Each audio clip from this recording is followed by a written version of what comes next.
বিসমিল্লাহির রহমানির রহিম। আসসালামু আলাইকুম সবাইকে। আশা করছি সবাই ভালো আছেন, সুস্থ আছেন। আল্লাহর রহমতে আমিও অনেক ভালো আছি। তো আপনাদের জন্য আজকে আরও একটি নতুন ফ্রক জামার ভিডিও নিয়ে আসলাম। টুকরো কাপড় দিয়ে কিভাবে একটি ফ্রক জামা তৈরি করবেন। আমি তো চিন্তা করেই পাচ্ছিলাম না যে আসলে এই টুকরো কাপড় দিয়ে আমি কিভাবে একটি ফ্রক জামা তৈরি করব। তো অনেক চিন্তার পরে অবশেষে এরকম করে আমি এই ফ্রক জামাটি তৈরি করেছি। তো চলুন দেখে আসি কিভাবে এই ফ্রক জামাটি তৈরি করতে হয়। কিন্তু তার আগে আমি বলে নিতে চাই, আমার চ্যানেলে যারা নতুন দর্শক তারা অবশ্যই আমার চ্যানেলটিকে সাবস্ক্রাইব করবেন, এবং যারা আগে থেকে সাবস্ক্রাইব করেছেন তাদেরকে অসংখ্য অসংখ্য ধন্যবাদ। আর যারা আমার পেজ থেকে দেখছেন তারা অবশ্যই আমার পেজটিকে ফলো করবেন, লাইক করবেন এবং শেয়ার করতে ভুলবেন না। তো চলুন দেখে আসি কিভাবে এই ফ্রক জামাটি আমি তৈরি করি এবং কাটিং করি, সেলাই করি। তো চলুন দেখে আসা যাক।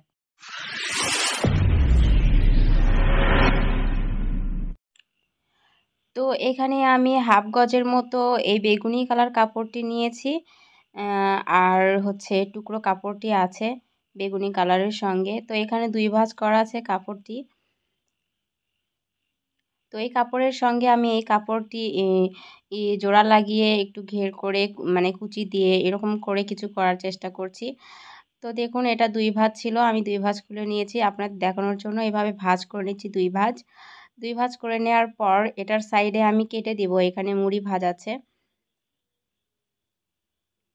তো এখানে লম্বা আছে হচ্ছে 20 ইঞ্চি আর এইদিকে আছে হচ্ছে 16.5 ইঞ্চি। তো 2 সাইডে আমি এই টুকরো কাপড়, এখানে কিন্তু 2 ভাঁজ টুকরো কাপড় আছে, এই কাপড়টিকে এক সাইডে লাগাবো,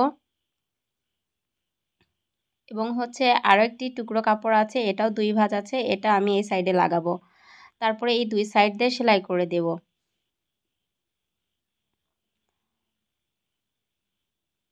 একটু করে পার্ট উঠিয়ে নিচ্ছি, তারপর আমি সেলাই করে পুরোটাই সেলাই করে জয়েন করে নেব। তো আমার সেলাই করে নেওয়া শেষ। এটাকে আমি সুন্দর করে একটু সাইড দিয়ে কেটে দিচ্ছি, মাঝখানে প্রিন্টের কাপড়টা দিচ্ছি আর 2 সাইডে এক কালার কাপড়টি দিচ্ছি। তো এখন এই সাইডে হয়েছে 22 ইঞ্চি আর লম্বায় আছে হচ্ছে 20 ইঞ্চি। 2 ভাঁজ এরকম মাঝখানে প্রিন্টের কাপড়টি থাকবে। তো এটাকে আমি এখন সরে নিচ্ছি, আর এই যে প্রিন্টের কাপড় এটি 2 ভাঁজ আছে, আর কাঁধের ওপর যেটা পড়বে সেটা কিন্তু হচ্ছে বন্ধ সাইড থাকবে। তো 4 ভাঁজ করে নিলাম, তারপরে আমি মেপে নিচ্ছি 5 ইঞ্চি করে। তো এইদিকে আমি 4 ইঞ্চি নিচ্ছি, পুট হচ্ছে 8 ইঞ্চি, 2 ভাগ 4 ইঞ্চি। এদিকেও 4 ইঞ্চি নিচ্ছি, তারপরে একটা মার্জিন করে দিচ্ছি, এদিকেও মার্জিন করে দিচ্ছি। তারপরে বডির মাপ নিচ্ছি 5.5 ইঞ্চি, আর পুট গলা নিচ্ছি হচ্ছে 1.5 ইঞ্চি, আর গলার ডিপ নিচ্ছি 3 ইঞ্চি। তারপর চারকোনা একটা শেপ দিয়ে রাউন্ড শেপ করে নেব, গোল গলা করে নেব, তারপরে কাটিং করে দিচ্ছি।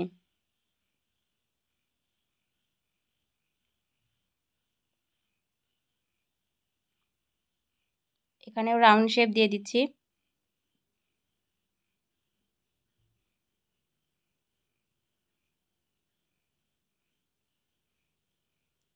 তো আমার বডি কেটে নেওয়া শেষ। এটার হচ্ছে ডাবল পট্টি দিব, তার কারণে আমি আরও একটি এক কালার এই কাপড়টি দিয়ে পট্টি কেটে নেব আরও দুটো।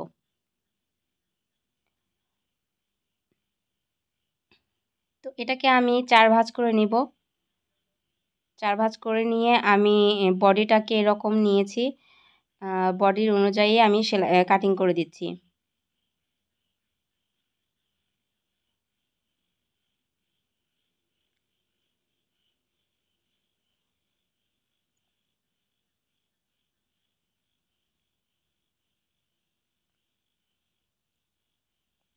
একই মাপে কাটিং করে দিচ্ছি।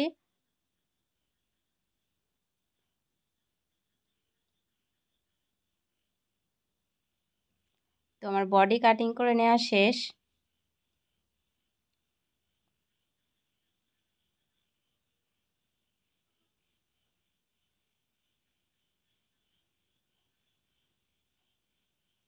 এইরকম করে কুচি দিব আমি ঘেরটি বডির সঙ্গে।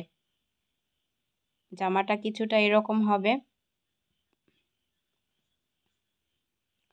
তো আমি সেলাইয়ে চলে আসলাম। প্রথমে আমরা হচ্ছে যে নিচের জন্য যে পট্টিটা কেটেছি বডির জন্য, সেটার পুটটা আমি জয়েন করে নিচ্ছি। কারণ বডির যেটা উপরের পার্ট প্রিন্টের, ওটার হচ্ছে পুটের কাছে কোনো জোড়া হবে না। তো জোড়া করে নেওয়ার পর খুব সুন্দর করে জোড়াটা আমি সুন্দর করে মিশিয়ে দিচ্ছি নখ দিয়ে। তারপরে এটার উপরে হচ্ছে প্রিন্টের কাপড়টি রাখছি। প্রিন্টের কাপড় আর এক কালার কাপড়টি সিধা সিধা ভেতরে রেখে গলাটি এরকম করে সেলাই করে দেব।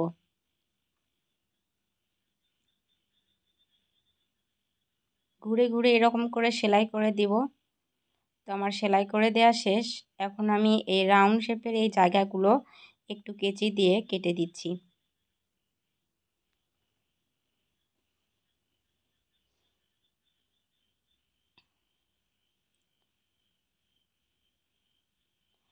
কেটে দিলে উল্টাতে অনেক সুবিধা হবে, গলাটি খুব সুন্দরভাবে উল্টে যাবে। তো আমি এখন এটা সিধা করে নিচ্ছি।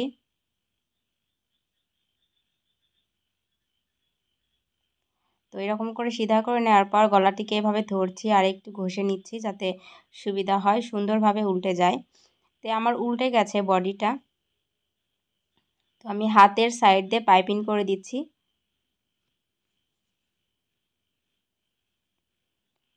পাইপিংটা জোড়া লাগিয়ে দিচ্ছি। তারপরে আমি সিধা দিকে করে দুইটি ভাঁজ দিয়ে মুড়ি দিয়ে দেব।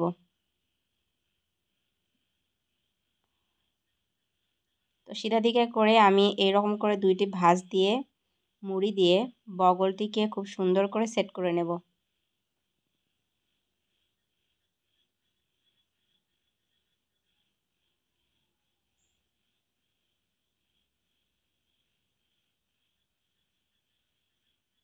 তো আমার সেট করে নেওয়া শেষ বগল। এখন আমি খুব সুন্দর করে এরকম করে বসে নিচ্ছি। তারপরে আমি এখানে মাঝখানে বরাবর, বডির মাঝখান বরাবর চিহ্ন করে নিচ্ছি। বডির মাঝখান বরাবর চিহ্ন করে নেওয়ার পর আমরা কুচিটা কত দূর দূরত্বে কুচিটা দেব সেটা চিহ্ন করে নেব। তো 4 ইঞ্চি দূরত্বে আমরা কুচিটা দেব। মাঝ বরাবর 2 ইঞ্চি রেখে এপাশে 2 ইঞ্চি ওই পাশে 2 ইঞ্চি রেখে আমরা চিহ্ন করে নিচ্ছি। তারপর এইটুকু জায়গা আমরা কুচি দেব।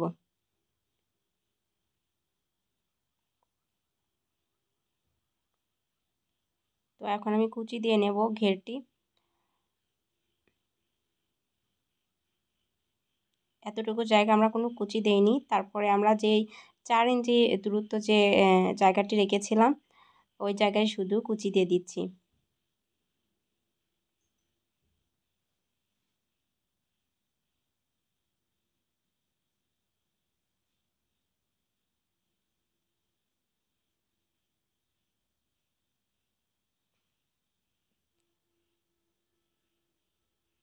তো আমার কুচি করে নেওয়া শেষ বডির সঙ্গে। তারপর আমি চাপ সেলাই দিয়ে দিচ্ছি সিধা দিকে। সেমভাবে আমি আরও একটি বডি তৈরি করে নেব। তো একটি আমার সেট করা হয়ে গেছে, আরও একটি সেট করে নেব।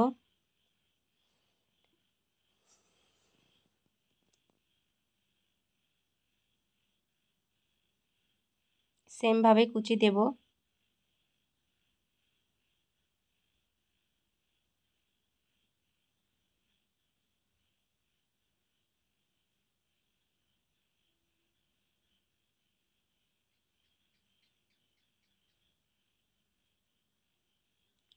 তো আমার আরও একটি বডি কুচি দেওয়া শেষ।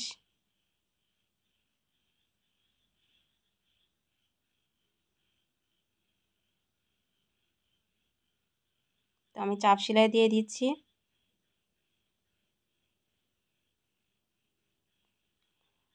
তো এটাকে আমি উল্টো দিকে এরকম করে সুন্দর করে একটু ভাঁজ দিয়ে সমান করে নিচ্ছি। তারপরে আমি 8 ইঞ্চিতে মার্ক করছি। তারপরে 8 ইঞ্চি এই জায়গাটায় আমি 1.5 ইঞ্চির মতো রাউন্ড করে দেব। 1.5 ইঞ্চিতে মার্ক করে নিচ্ছি, নিয়ে এরকম করে রাউন্ড করে দেব।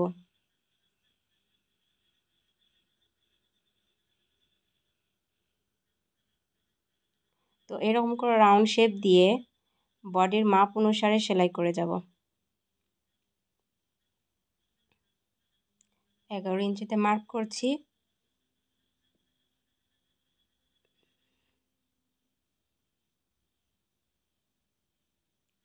তো এরকম করে রাউন্ড শেপ দিয়ে আমি সেলাই করে যাব। দুই সাইডে সেমভাবে সেলাই করব। যার যার ইচ্ছা মতো, কারণ হচ্ছে রাউন্ড শেপটা আমার কাছে ভালো লাগে, তাই আমি রাউন্ড শেপটা দিলাম।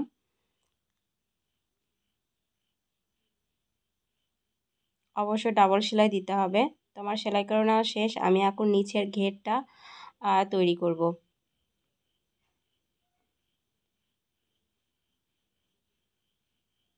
তো নিচের ঘেরে আমি দুটি মুড়ি দিচ্ছি।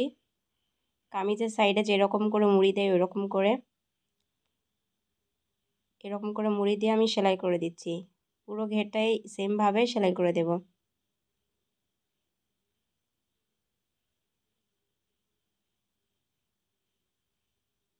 তো আশা করছি সবার অনেক ভালো লাগবে ড্রেসটি।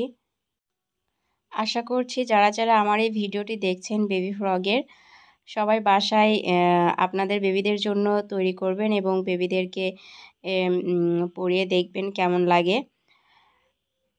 তো আমার জামাটি তৈরি করা শেষ। এটা হচ্ছে জামার ফাইনাল লুক। আশা করছি সবার অনেক ভালো লাগবে। তো এ পর্যন্ত সবাই ভালো থাকবেন, সুস্থ থাকবেন, আমার জন্য দোয়া করবেন। আল্লাহ হাফেজ।